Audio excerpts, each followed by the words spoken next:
Hello, in this video, I'll give you a quick guide on how to use Kalodata for dropshipping. So you can start by signing into your account, or if you don't have one yet, you can just create a new one first. And then you have to make sure that you already have the full version of the Kalodata so that you will be able to have the full access to its features. And after you logged in, you will have to go to your dashboard, and then you will click on the winning products or trending products section in the left menu. This will show you high performing items across platforms.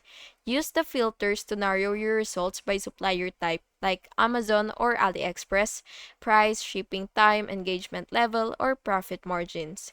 When you find the products that look promising, you will click on it to view supplier links, TikTok ads, performance metrics, and so on. Analyze the competition and see how other sellers are marketing it. Use this data to build your store strategy or add creative.